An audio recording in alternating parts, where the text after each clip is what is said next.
Hello and welcome back to another video. So today I'm going to be covering the recent news that's been going on in World of Warcraft, and I've got to say today is a particularly interesting day because Blizzard have just announced the WoW token system. Now we don't have a release date and we don't really have actual specific pricing, but they have basically given us an overview of what the feature will entail. So it's been officially unveiled, and it's a feature that they first talked about a few months ago. Essentially, you'll be able to purchase a game time token from the in-game store and then sell it on the auction house. Let's go through the details. So first of all, the token is worth 30 days of game time, and pricing from the Blizzard store has not been announced, but if it's like EVE Online or WildStar, then it will be slightly more expensive per day than a regular subscription. So if, say, 30 days of game time is worth £9.99, then perhaps this will cost £12. That's generally how these systems go.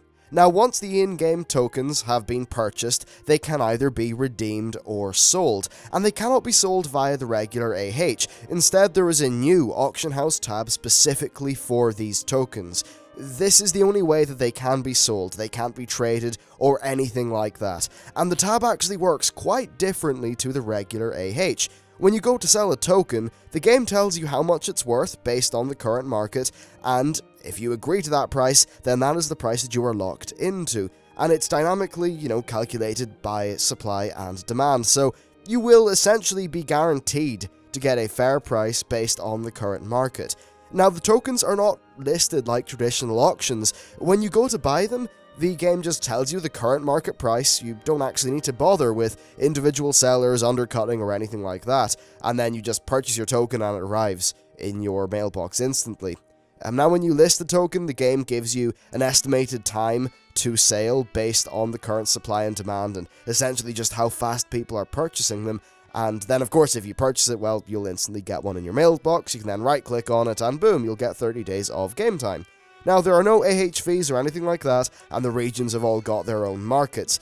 And yes, also the tokens can only be traded by the AH, and, more importantly, they can only be traded once, i.e. you cannot purchase loads of them and then try to relist when the market price is better. Essentially, this whole system is designed around preventing people from playing the auction house with these tokens. It seems to be just meant on being a completely fair way to exchange this stuff without players really gaming the system or anything like that, which I think is very important when it's playing around with people's money. In EVE Online, it's, being able to steal the tokens in EVE from other players or destroy their ships when they're carrying them. All that stuff's fine because EVE is a different game, but in World of Warcraft, well, it's not as much of an economy-based game, so I think this is the ideal way to do this.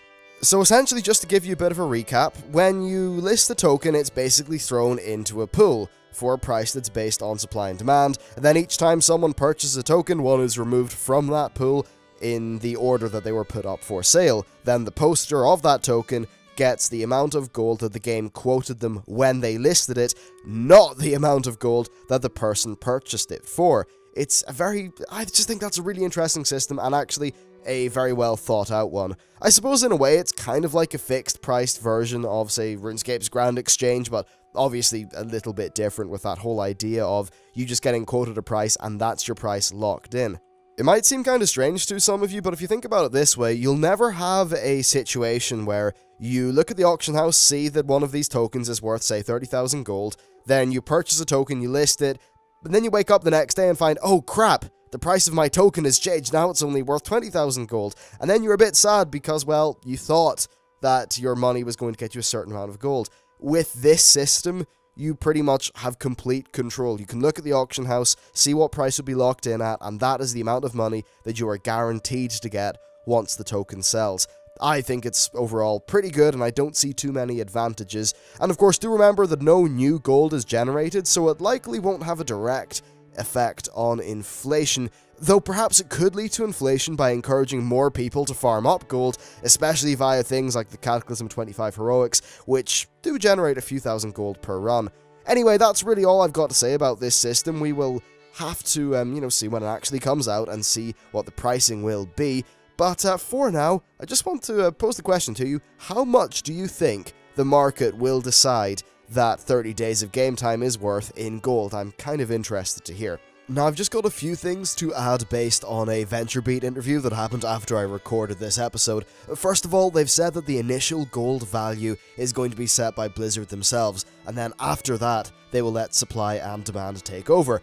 They also said that this might actually vary by region, which is kind of interesting, I suppose, does reflect the different purchasing habits of the various regions. Next, they've revealed that you will be able to purchase the tokens without logging into a character if your account has lapsed. If you're not aware, as of 6.1, you actually are just sort of downgraded to a veteran account if you run out of game time, which means that you're able to access the game, but you have the limitations of the starter edition, which of course means you can get access to the character selection screen.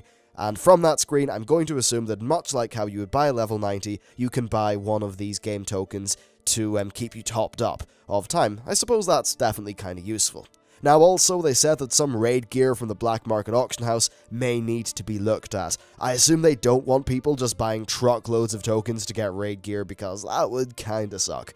Then finally, they revealed that it will be hitting the PTR soon as a part of patch 6.1.2. And whenever that happens, I will show you what this feature is like in action. But anyway, let's move on to the next bit of the news. So there was recently a Q&A with Ian Hazacostas. It was about raids and dungeons.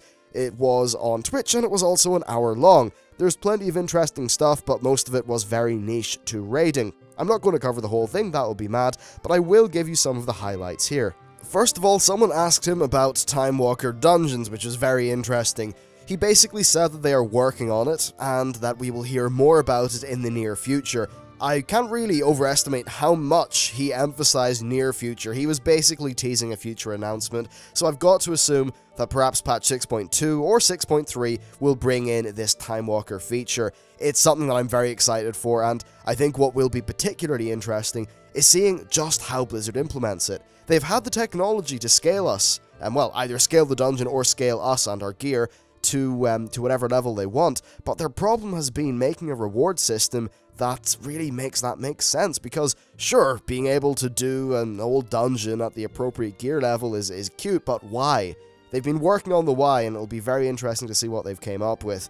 Now next, when asked about the number of tiers in Warlords of Draenor, he said that the main goal is to reduce the gap between the final tier of the expansion and then of course the subsequent expansion. And of course he said that patch 5.2 was far, far too long, which is of course the case. Really, it's not an answer to the question, but it seems like either 2 or 3 raid tiers is, probably what it will be for Warlords of Draenor, and that will depend on the next expansion's development. Though really, based on everything that I've heard from Blizzard, what I've seen, and just what I'm predicting myself, I think there's a good chance that this will be a 2 raid tier long expansion, and that they might try to get the next expansion out of the door pretty quickly after, I'm assuming, whatever the final raid of this expansion is. He also mentioned LFR kick rules a little bit, which was kind of interesting. Basically, he said that it's been a long time since patch 3.3, and with personal loot, there isn't really much of a reason to kick people mid-combat. Basically, what people would do is, at the very end of, say, Halls of Reflection, you would be about to kill the final boss, and right before he died, you just, kick somebody because you're a dick and you wanted to remove them from the possibility of getting loot. That was a big problem back then, hence this rule being a thing. But now, the fact that you can't kick people in combat means that often there are griefing issues in LFR, and essentially they might lax this rule and in general just take a look at things, because, well, the game has changed. I've got to say, ninja pullers and LFR and various problems like that really are a pain in the ass, and better thought out kick rules would be really nice.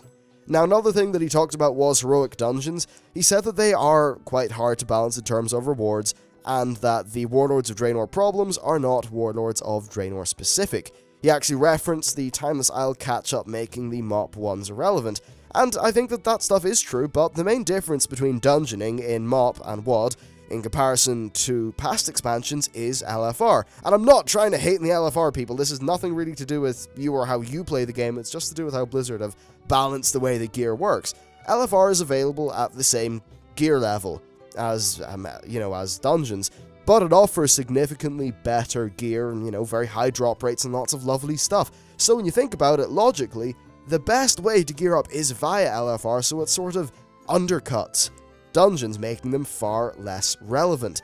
That's what Blizzard has to contend with, and it's going to be very hard to solve that. Now, he did say that running dungeons solely for Valor points and things like that, when you completely overgear them, was not really a great use of the dungeon system. And I do agree, and I think that stuff wasn't particularly fun when you felt like you had to do it at times back in Mists of Pandaria. Though sadly, I think the game has evolved to the point where if they're going to sort of continue as they have been over the last while, it's just got to the point where dungeon gearing doesn't really fit into the design that much. And I'm kind of concerned about that because I really think that it does suck. Having a lot of tail in the dungeon system would be very good for the longevity of just gearing up in the expansion, so perhaps they should take another look at that. Now, he did say a few words about Mythic, and that internally they have been talking about it, but of course, nothing to announce. Though he did ask people whether a simple number increase in terms of rewards, health of your enemies, and damage of your enemies would be enough. Personally, I'm going to say yes, because the base mechanics of the heroic dungeons are actually really good. The problem is that they're not tuned to the point where they are particularly scary, so if they were to do a harder version, all you really have to do is tune up those numbers because the base mechanics are really, really solid. Now, of course, if they want to add more mechanics into some of the fights, then that would be absolutely fantastic. And I think because it's probably a burning question, he did say that there will be no troll dungeon or raid in Warlords of Draenor. So they are just some of the highlights that I think would apply to most people. If you want to check it out, then I'll throw a link down in the description. Then finally, for today's bit of news, the Cindermane mount has been announced, and essentially it is going to come from the Recruit a Friend system. The mount itself is pretty shiny, but it's essentially a reskin of the Hearthsteed mount. And this was actually data mined ages ago, but they've only really officially announced availability now. So that's essentially it for the news. Of course, the main thing today was the WoW token system. Personally, I think it's very interesting. I cannot wait to see it in-game, actually, because I think it'll be very useful to lots of people for many different reasons. So we'll just have to see how that plays out. But anyway, that is it for the news today. Thank you for watching, and I'll see you next time.